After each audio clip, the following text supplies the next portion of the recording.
Allez, on démarre sur les ranges et on reprend. Bah, d'ailleurs, donc très beau range devant, hein, donc comme j'ai dit. Par rapport à ce truc-là, vous faites ce que vous voulez. Moi, je pense qu'il ne faut pas réfléchir outre mesure. D'accord. Donc, vous voyez bien que le range, il est probablement sur l'UT supérieur, hein, d'où le calage des contextes qui n'est pas correctement fait ici. De toute façon, vous l'avez bien compris, quoi, hein, le range ici, c'est vos contextes, ils font deux grosses lignes là. Donc il n'y a pas de souci, on est bien ici dans les zones FIBO et probablement sous les contextes trimestriels. Ce n'est pas une zone dans laquelle il faut charger des valeurs super cap. Voilà. Allez. McPhee Energy. Oh boy. Ok. Donc là, bah, gros range. Si vous voulez vraiment acheter ça, vous faites ce que vous voulez. Pourquoi pas. Mais bon. Donc, vraiment là, maximum. Jouer à retour, moyenne, médiane et 50%. Donc voilà, faut pas viser plus de 12-13 balles là-dessus. Bah, le RSP, c'est un ETF.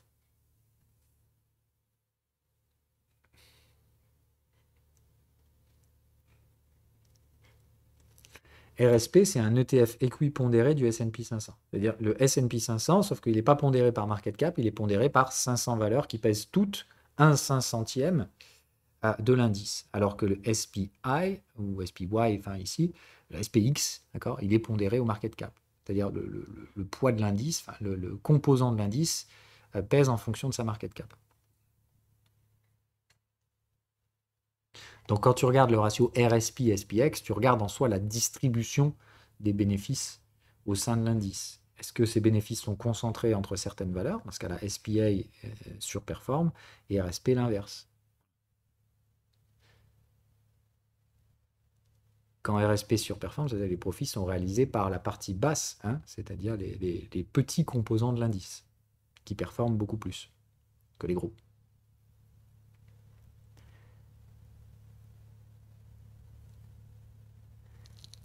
Ok.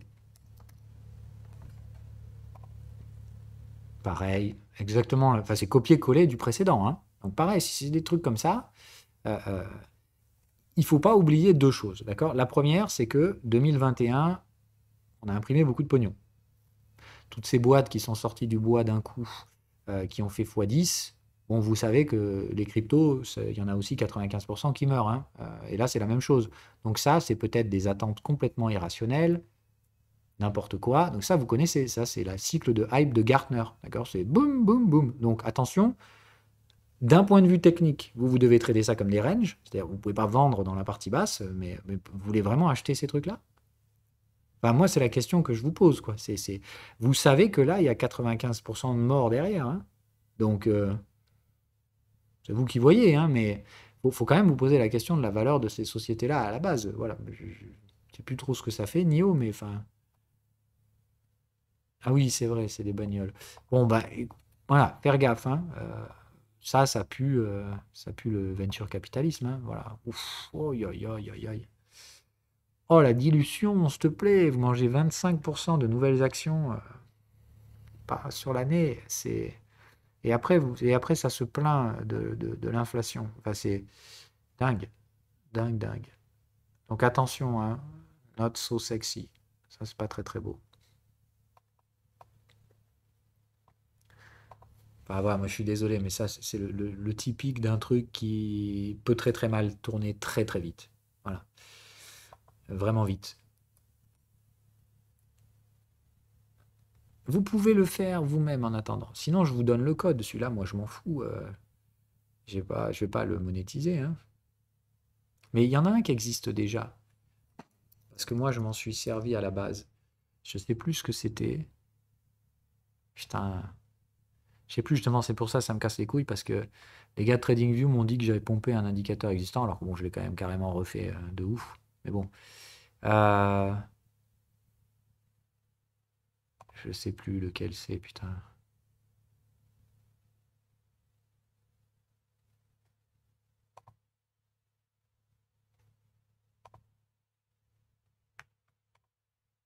Je sais pas. Je sais plus, je suis désolé.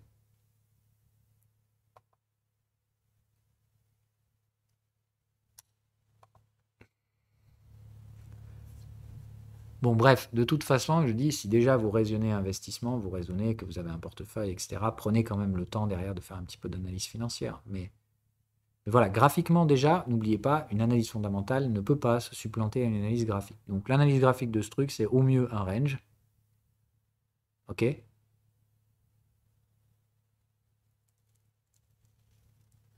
Le principe, c'est de réaliser une analyse de la structure financière d'une entreprise très rapidement, en ayant une vue globale d'ensemble, à la fois de ce qui se passe dans la... Mais voilà, mais encore une fois, il faut savoir le lire, le truc, quoi.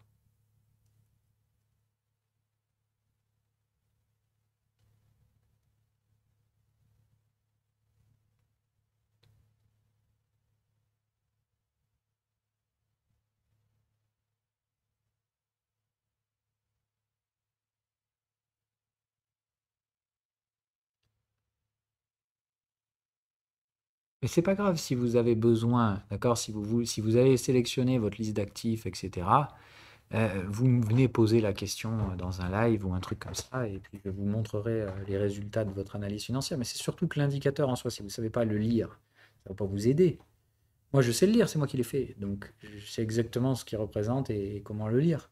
Donc, soit derrière, comme je dis, si je vous lâche un indicateur sans le contenu éducatif pour savoir l'utiliser correctement, ça sert à rien non plus. Bon, c'est pas grave, on revient. Autre chose ou pas?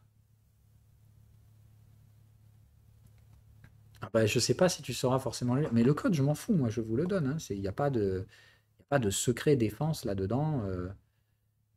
Pff, tac. Euh, Ah, bah si, voilà, j'ai l'auteur.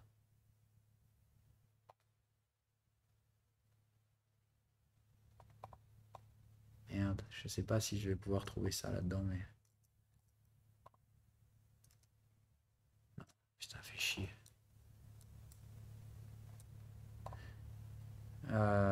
Oui, ça, je vous le passe, c'est pas compliqué, hein, mais je sais pas si là, je peux vous envoyer le texte, mais... Ah, il va probablement le convertir, ouais, voilà. Voilà, vous l'avez là, hein. Vous créez vos propres indicateurs, et puis voilà.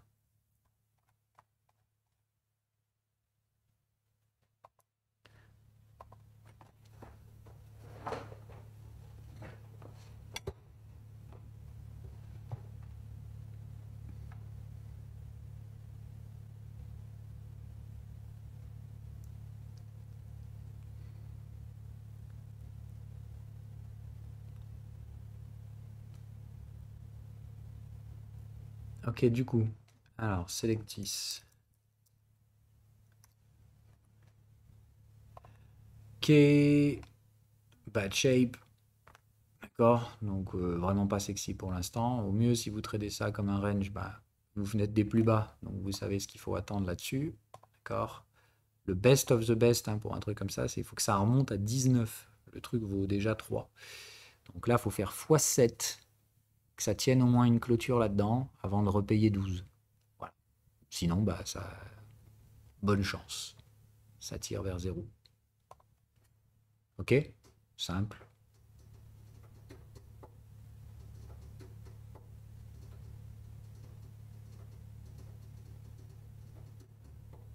Non, apprendre les ratios financiers, je l'ai dit, d'abord apprenez une stratégie technique. Ne mettez pas les choses dans le mauvais sens, dans le mauvais ordre. La première des choses à maîtriser, c'est la lecture technique, celle qui vous dit quand, comment et pourquoi. Enfin, quand, voilà, quand, comment et où vous devez trader. Voilà. D'accord? Quand vous déjà vous répondez à ça, c'est déjà très bien. L'analyse fondamentale, à la limite, elle répondra à pourquoi cet asset-là, plus qu'un autre, qui est une question quand même, somme toute très importante dans une gestion de portefeuille, mais ça reste une question sur 4. Essayez déjà de répondre aux 3 autres correctement, sans déconner, vous éviterez déjà beaucoup de bêtises. Ok? 100 mots. Bon, de toute façon, tout ça, c'est toutes les biotech là, qui se sont pété la gueule, hein. Elles valent plus rien, hein. Enfin, moi, j'en ai certaines de ces trucs-là en portefeuille. Je savais qu'elles pouvaient toutes aller à zéro. Tant que j'en ai une ou deux derrière qui fait x20, tout va bien. Mais elles sont pratiquement toutes à zéro, hein. Voilà, bon, ça, c'est en train de crever. Pas trop de soucis là-dessus. Enfin, voilà, ça vaut plus rien. Tu vois ce que je veux dire? Il faut des rebonds ici qui sont tellement significatifs que, comme on l'a dit, Ça ne veut pas dire qu'ils ne vont pas se produire, ça veut juste dire que c'est pour ça que sur ce genre d'asset, on met que ce qu'on est prêt à perdre. Donc là, pareil, il faut que ça rebondisse minimum à 11. Le truc se trade 30 centimes, d'accord? Donc juste que vous preniez la mesure. Là, le truc doit faire x22 et tenir des clôtures avant de pouvoir racheter vers la zone ici. 6,30, 6,40. Ok? Je ne dis pas que c'est pas possible. Je dis juste, voilà, restons dans l'ordre du rationnel.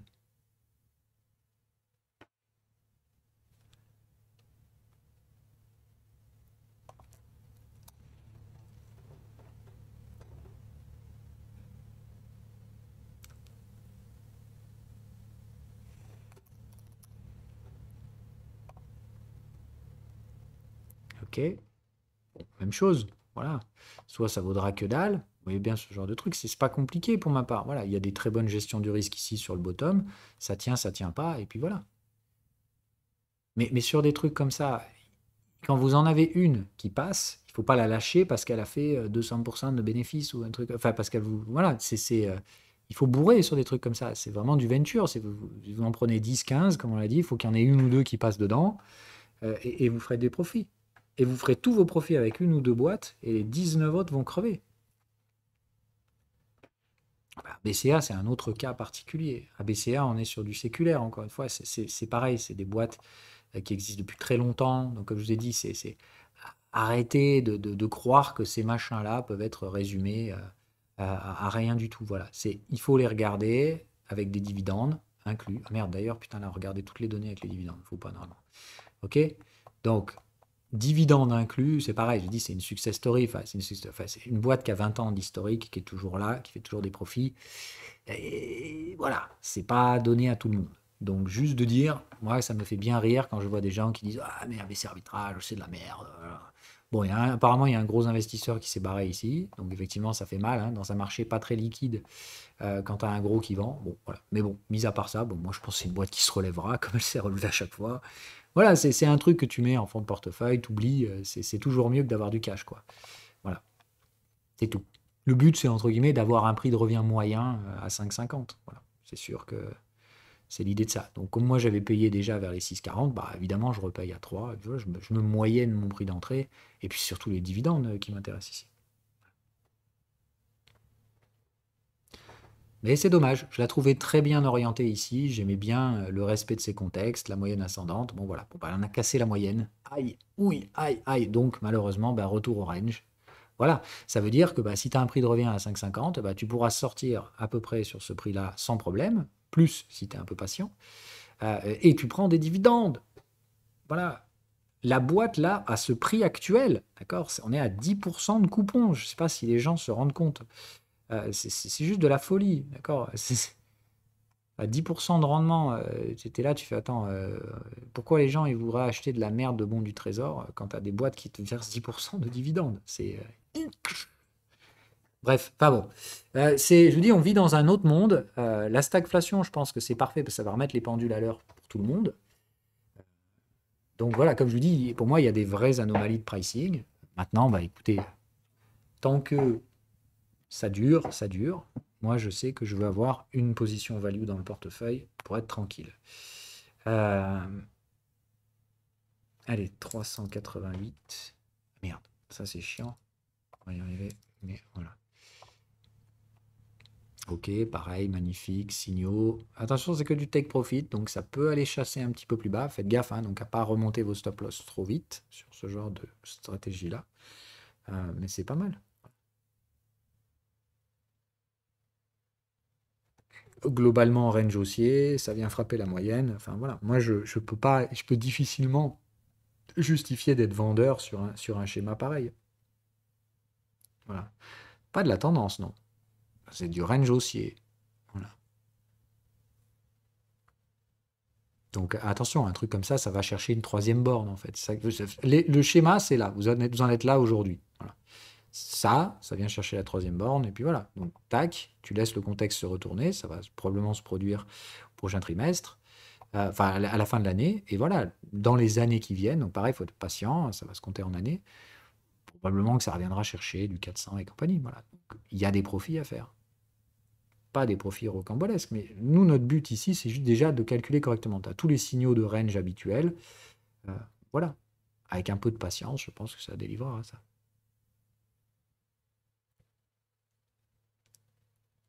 Non, il ne faut pas payer ici, hein. Là, c'est déjà un peu tard. C'était vraiment par là, là que ça se payait. Là, à la clôture du signal, ça, c'est pas mal. Comme tu n'as qu'un take profit, ça peut replier un peu, tu vois. Là, si tu veux mettre un ordre à 204, ça se fait.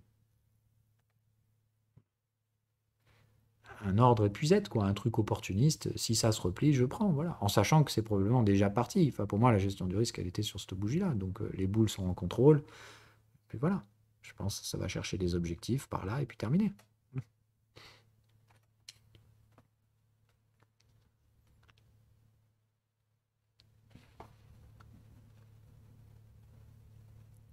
Ah bah, SPCE, mais c'est une catastrophe ce truc. C'est pareil, enfin, moi, je sais que j'ai perdu ce que j'ai mis dedans, hein. Enfin, pour vendre à un bal, je m'en fous. Enfin, pour récupérer ça, c'est une ligne que je sortirai quand j'aurai besoin de compenser des bénéfices avec des pertes. Voilà, ou un truc comme ça. Enfin, moi, je garde ces lignes-là en fait tu vois, tous ces trucs, genre Sangmo, machin, là, tous ces trucs de merde qui finissent à zéro. Soit je récupère 50 balles dessus, ou enfin, c'est des misères, c'est des poussières, quoi.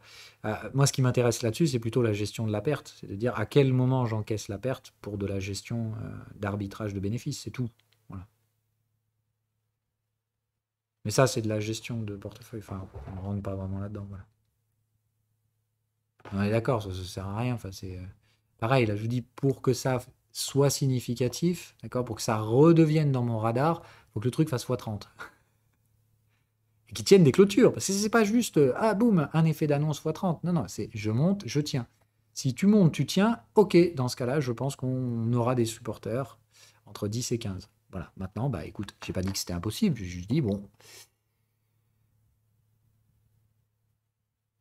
voilà, pour moi, il n'y a, plus rien à faire en fait sur ces assets. Le choix ne dépend plus de vous. Parce que vous, le seul choix que vous avez, c'est soit j'encaisse ma perte, d'accord, pour redistribuer le capital ailleurs. Quand tu as déjà perdu 80% ou 90%, bon, t'en aller jusqu'au bout, comme je te dis, et ça me sert plus d'arbitrage de perte qu'autre chose. Euh, et d'un autre côté, tu vas faire quoi? Tu vas renforcer ici pour jouer le x30? Non. Donc, en gros, guillemets, tu n'as plus rien à faire là-dessus. Je te dis, le seul choix qui te reste, c'est à quel moment tu officialises la perte pour compenser un gain d'un autre côté, pour éviter justement souvent une imposition ou un truc comme ça. C'est tout. Mais ne faites rien là-dessus, voilà, ça ressemble à rien. On fait des nouveaux plus bas, vous savez que c'est du neuneu, vous attendez un repli neuneu là-dessus. Vous ne pouvez pas trader ça à l'achat ni à la vente, il n'y a aucune stratégie là-dedans à faire. Ok? C'est juste passer à autre chose. Euh,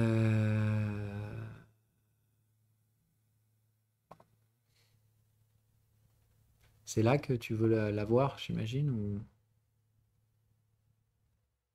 je sais pas où c'est coté, moi. Ok. Bon, bah voilà, ça a pur range, on est sur le haut du range, trade neuneu, pète méchant. Si on break le range, bah, tu peux trader en tendance, voilà. Mais pour l'instant, on part d'un point bas majeur. Donc attention aussi à pas être trop.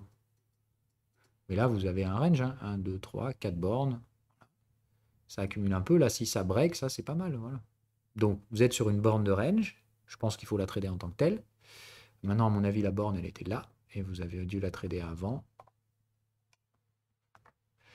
Non. Ouais, vous auriez probablement attendu un tout petit peu plus haut, là, ici, à. Bah voilà, elle est là, la borne. Là, vous l'avez faite à 54. Bon, je mets les fibos quand même pour confirmer, mais je suis pratiquement sûr de ça. Tac. Pas sûr. Est-ce qu'on les a touchés? Ouais, c'est pas loin. Bon, enfin, en tout cas, c'est par là que ça se joue pour vous sur la borne de range. Ok? Donc, si vous avez été pris là, ça va. Bon, il n'y a pas de signaux. Sinon, vous avez un ordre un tout petit peu plus haut à 56,20. Et après, vous voyez. Soit ça rejette, ça repasse à 37, vous prenez votre bénéfice. Soit vous faites stopper, début de la tendance, terminé. En soi, vous pouvez tout à fait justement. Oh, putain.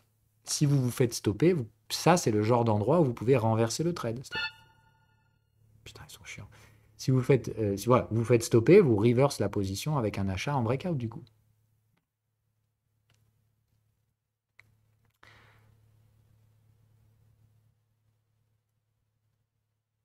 Pardon, 150% en pré-market. Oh là là, putain.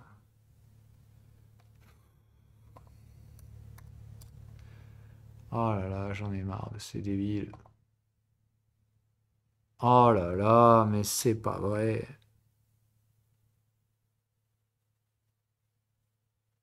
Oh, mais c'est pas vrai.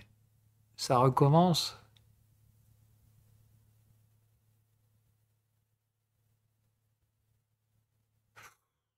Ça me fatigue. Bon, écoutez, voilà, moi j'en ai marre de ces imbécilités, de l'image que ça renvoie encore des marchés financiers, voilà. Bon, c'est épuisant, écoutez. Moi, j'en ai ras le cul de ces trucs. Ok, je prie pour que ça s'arrête parce que ça me fatigue. Si c'est ça, le nouveau chemin de la finance, c'est dumb money et autres trucs à débile. Écoutez, moi, il y a un moment donné, je vais prendre ma retraite, hein, d'accord? C'est-à-dire, moralement, j'en peux plus en fait. Ok? C'est juste de dire si c'est ça l'avenir de la finance. Bon, je m'en fous, moi, tant que ça reste marginal. Il y a toujours eu du gambling dans le marché, ça je veux bien. Mais si entre guillemets le futur c'est ça, c'est-à-dire euh, encore plus de dumb money euh, qui va chercher l'extrême de la dumbitude, non. Voilà. Moi j'aurais du mal, hein, je dis d'un point de vue éthique, à supporter ça. Donc juste de dire c'est amusant une fois, c'est fatigant au bout d'un moment. Euh, Donc voilà, moi j'en ai marre en fait qu'on soit en train de détruire concrètement le monde avec cette finance dégène complètement stupide euh, qui attire malheureusement les gens, quoi. Voilà. Enfin, c'est un peu dramatique. Je pense pas. Moi je pense que si malheureusement c'est ça, bah, ça tient plus d'idiocratie que d'autre chose et je pense que c'est assez dystopique honnêtement. Ça ne veut pas dire, ah ben non, mais laissez les professionnels faire, l'allocation de capital, c'est qu'une affaire de professionnels et tout ça. Non, non, par contre, la différence, c'est que si vous nous faites une finance casino et que le monde tourne sur cette finance casino, on sait très bien qui gagne au casino. C'est pas les gens. Donc voilà, c'est juste pour dire, si c'est ça l'indépendance financière de demain, je pense qu'on peut arrêter tout de suite. C'est très dystopique, pour rester poli, hein. Donc non, non, il faut qu'on arrête les délires là en fait. Il faut flusher toute cette dumb money là. Voilà, c'est terminé, ciao, bye bye, on arrête le délire. Euh, on- Voilà, moi dans un truc comme ça, je pense qu'on mérite un crash à la 87. On remet tout le monde d'accord. Voilà, fermez-la et retournez travailler en fait. Arrêtez de venir jouer sur les marchés là. C'est pas très drôle en fait de faire ça. Oh, putain. J'arrive, une seconde.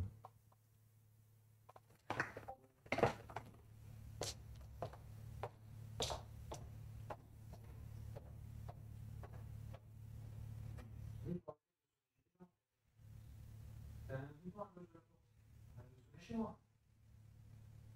Les deux en même temps, c'est pas bloqué le marché. Oui, oui, sonnez et ouvrez. Non, non, non, c'est pas grave. Allez-y, vous pouvez garder. Le petit bouton blanc qui est juste à droite de la porte. Voilà, et ouvrir un coin. Bonne journée. C'est pas grave.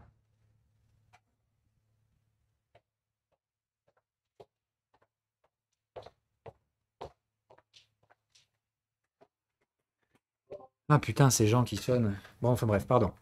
Euh,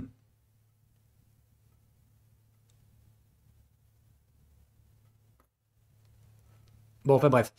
Passons. Moi, ça me fait mal au cerveau de voir ces trucs-là, mais c'est pas grave. Allez, Palantir. Ok, range, classique. Ah bah là, tiens, vous en avez un qui s'est bien réveillé. Donc ça, voilà, Palantir, 15 balles, ça se paye. Ok? Je pense sans trop de problèmes. Le contexte est là, voilà. Palantir, entre 15 et 12. Le contexte est proche, avec des petits signaux en repli, ça se paye. Voilà. Si vous voulez payer ça, je pense que maintenant, c'est faisable. Ok? Avec pour objectif de cours, maximum 35-36, quoi. Et là-haut, bah, évidemment, trade inverse. Non, mais là, voilà, on fait la partie graphique, d'accord? Donc, juste de dire, on va pas analyser les trucs de dégène, parce que ça fait aucun sens. C'est un moment de marché que je trouve pas très glorieux. Mais bon, c'est pas grave. Et puis ça se trouve, c'est moi le vieux boomer de con. Donc c'est pas grave. Voilà.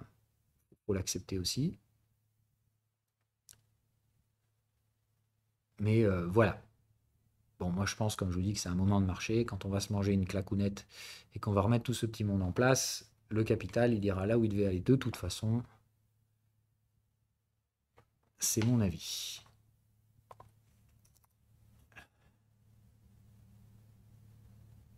Maple Gold Mine, ça doit être ça. J'imagine. Yes.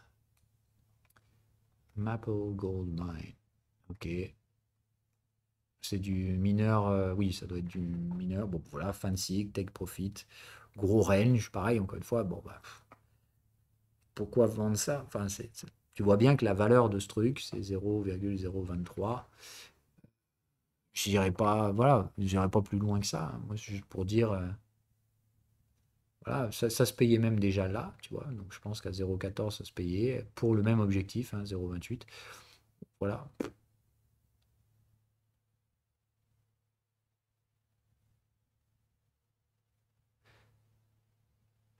Si tu as payé là, le stop loss doit pas être loin non plus, hein. Donc, attention. Oh, bah, de toute façon, en même temps, là, le stop loss, c'est 0, hein. Oui, voilà. Ok.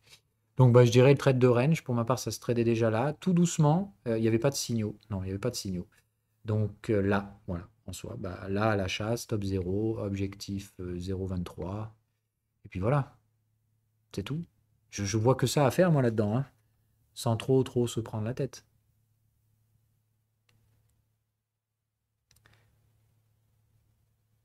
Atom Osmo.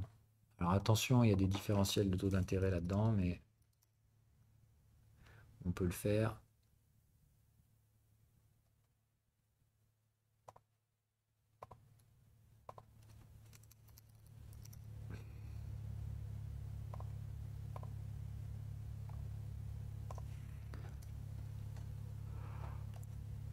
Oui, je le fais parce que je sais que j'ai déjà fait. Bon, de toute façon, moi, il n'y a pas trop de secrets, hein. Il va de soi qu'ici, évidemment, que j'ai swappé en faveur d'Atom dans ce bas de range. Voilà.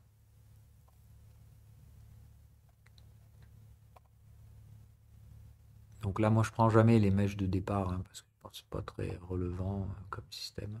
Voilà. Bête méchant, hein. Je pense que ça va monter encore avant de travailler quoi que ce soit.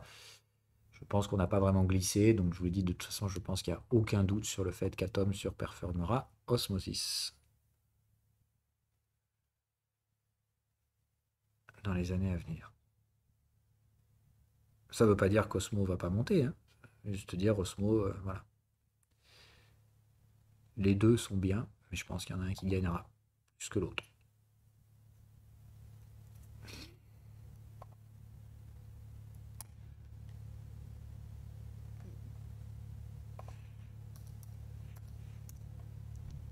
Tac. Voilà. Toujours le même délire, hein. Voilà. Voilà, moi ça se payait là, bas de range, ça n'a pas tenu. J'ai remis un tout petit truc ici, histoire de diluer quand même ma position. Tu vois que ça marche pas. Encore en train de chuter, 10-12. Donc pareil, soit ça se réveille d'un coup, d'accord? Là d'un coup, poum, ça part, voilà. Soit bah, bulle de hype. Comme je te dis, tu vois, c'est un truc comme ça. Ça reconstruira un petit retour de hype au mieux en 2028 et puis ciao, bye bye quoi. Et la hype n'est pas garantie, hein, mais là, ça prend toutes les formes d'une bulle de hype. C'est pas d'un range, pas vraiment d'un range. Donc là, pareil, ça, tu renforces plus du tout, hein. Enfin, moi, Teladoc, je touche plus, ça a disparu de mon cerveau. C'est mort. Et si jamais un jour ça revient, comme par magie, voilà, à 100 balles, je m'en sépare, quoi.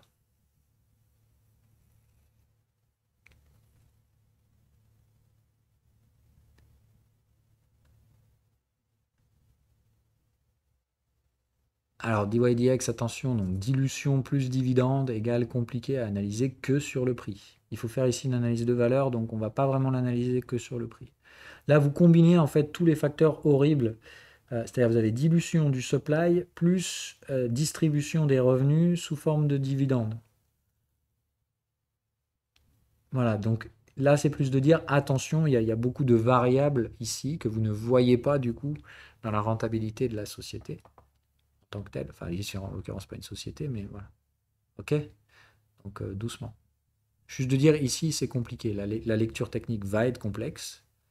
Soyez-en conscient. Donc, évitez de surinterpréter ici la lecture graphique.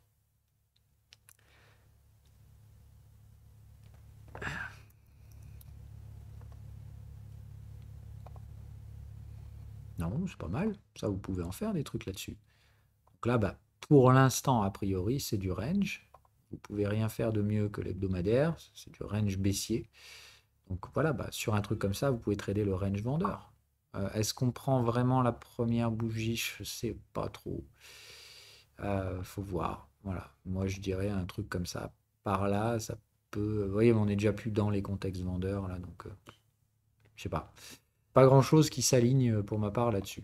Donc, je traderais un haut de range au minimum 42, en sachant qu'il faut peut-être quand même peut-être prendre ça. Donc, je sais pas. Je dirais entre 42 et 54 à la vente, et puis voilà. Avec des signaux, hein, toujours pareil, on y va tranquille. Je ne chercherai pas à acheter ça. Voilà. Enfin, je ne vois pas de stratégie acheteuse à proprement parler.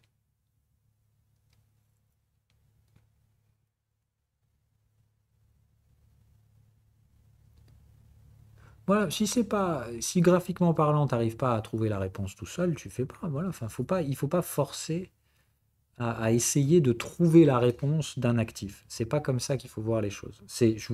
On vous présente un graphique, ou un graphique se présente à vos yeux, vous l'analysez. Si vous n'êtes pas capable de l'analyser, vous passez au graphique suivant. Il ne faut pas formaliser à essayer de trouver une réponse. Vous n'êtes pas des enquêteurs sur une scène de crime. Voilà. Ce n'est pas du tout votre métier. Vous, votre métier, c'est je viens, je classifie et j'apporte une réponse simple et évidente à un problème que je connais et qui se répète.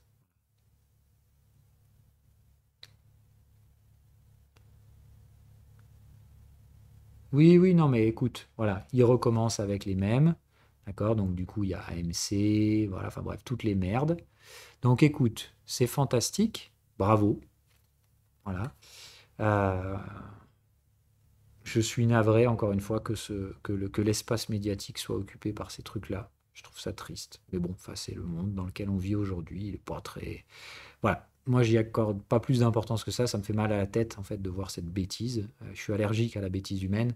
Donc, si tu veux la voir célébrée avec autant de conneries, bah écoute, je trouve ça triste, voilà. Mais bon, c'est pas grave.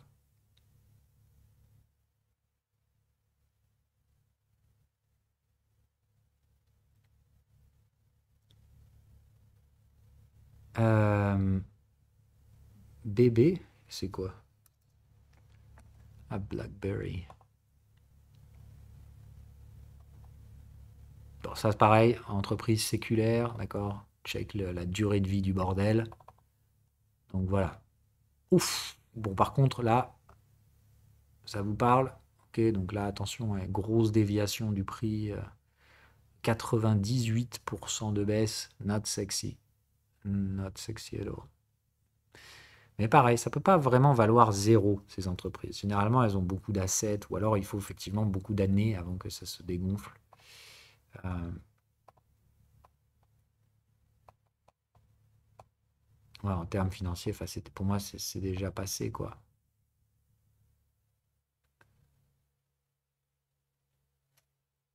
C'est très rigolo ce décalage par rapport aux revenus, c'est incroyable. On dirait que la courbe a été shiftée de 3 4 ans. C'est incroyable. Bon, voilà, aujourd'hui, ça n'a plus vraiment aucun intérêt. Il y a plus d'assets dans la boîte. Enfin, tu peux pas vraiment investir là-dessus. Je te dis, c'est plus la gestion de ce qui reste à ce stade-là.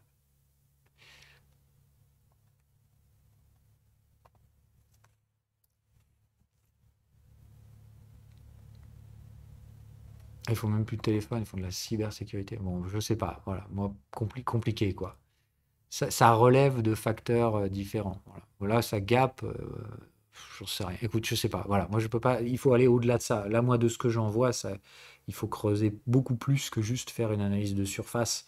Ça présente toutes les caractéristiques chiantes. Voilà, on est sur une boîte de long terme. Tu me dis qu'en plus ça a changé de business. Voilà, définir un prix pour acheter et vendre ce truc, c'est compliqué. Juste comme ça, là, avec une lecture technique. Il n'y a pas de contexte, donc là, je ne peux pas vraiment exploiter une lecture graphique. À travers la lecture financière de l'histoire de l'entreprise, bah, tout s'est passé dans la phase 2008, et depuis, c'est la merde.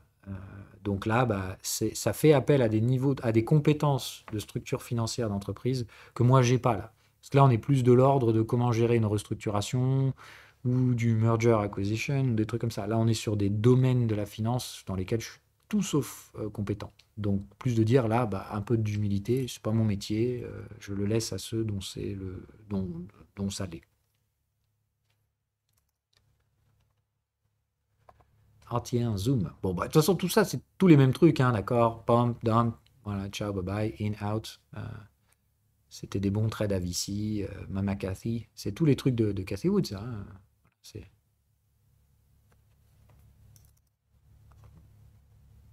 bah, c'est juste magnifique.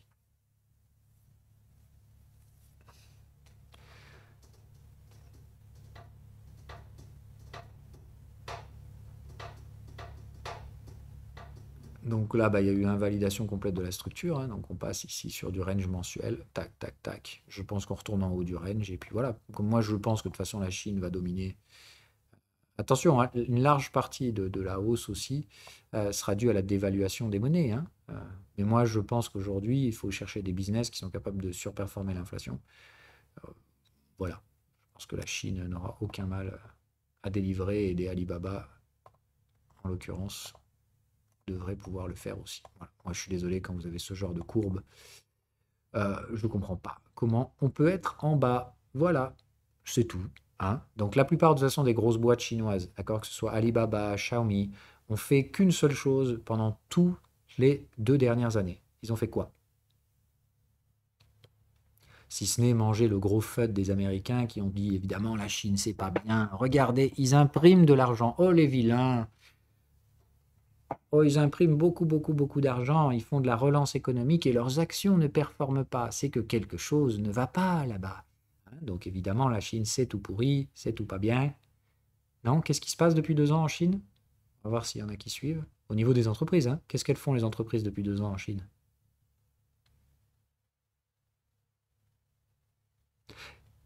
Non. Alors oui, évidemment, entre autres, hein. Mais elles font surtout un truc. Les entreprises américaines adorent faire ça aussi d'ailleurs.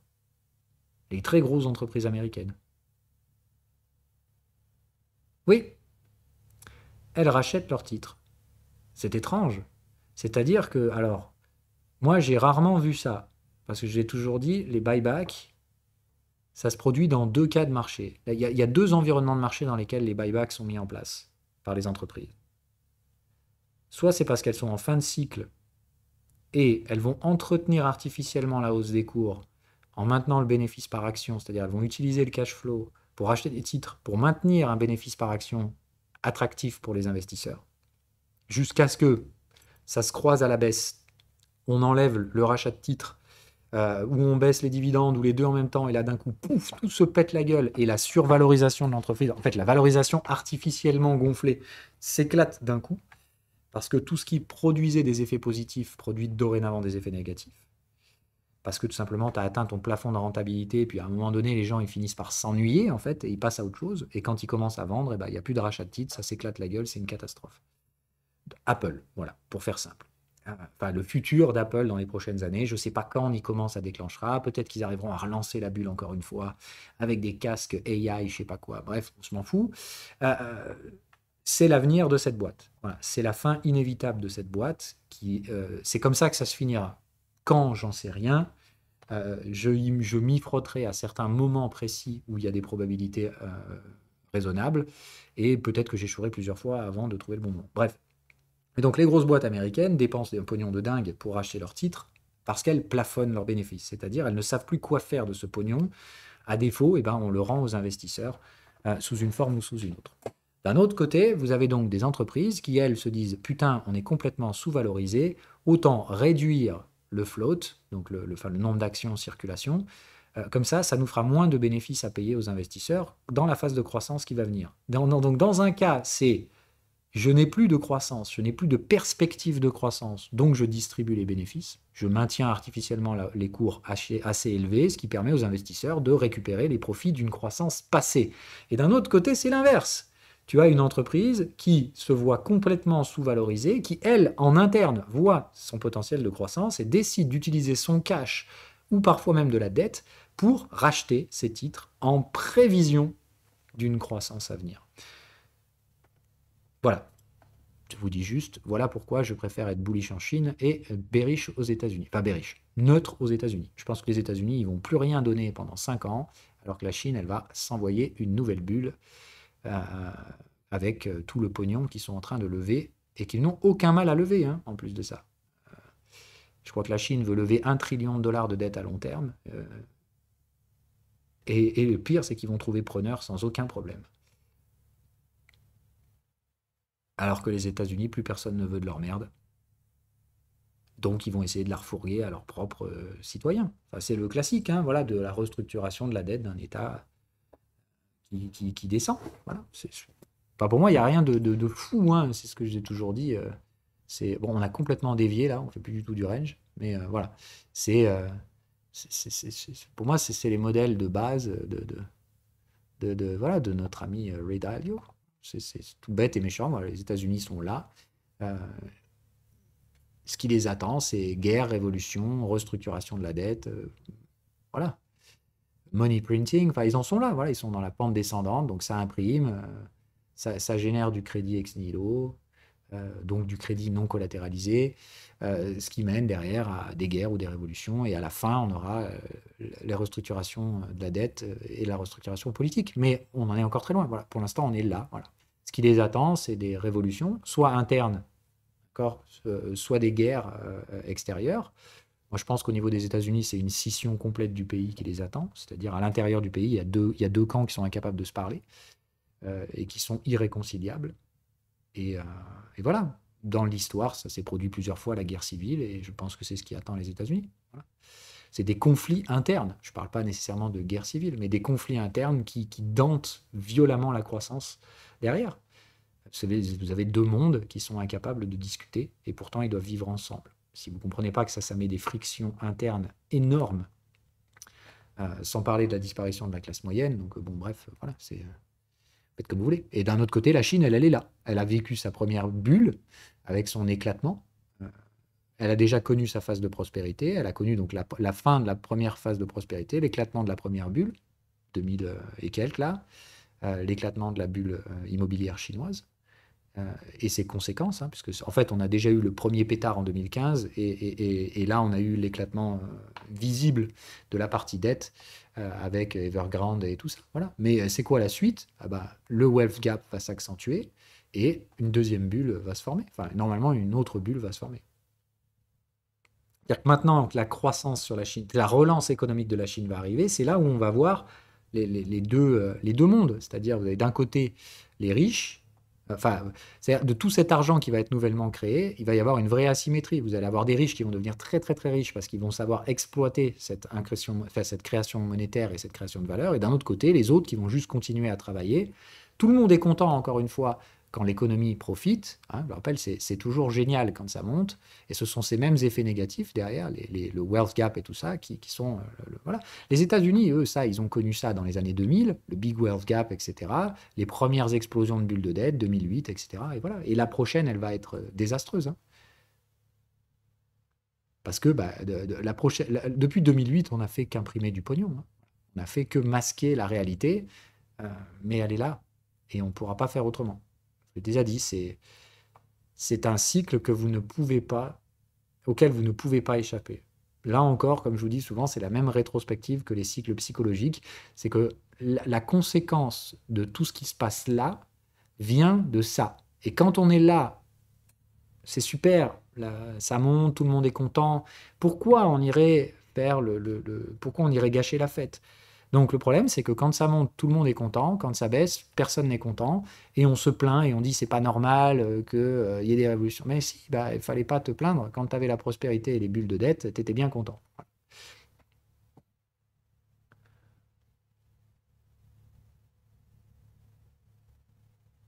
Oui, oui, non, mais bon, bref. Après, comme je vous dis, on peut en discuter pendant des heures. Bon, j'arrête le replay, parce que ça sert à rien. Puis après, j'ai faim, donc je reste un peu avec vous. Bon, désolé pour ceux qui regarderont ça en replay, on a un peu dérivé. Mais il y a au moins quelques exercices quand même. Et ciao, ciao.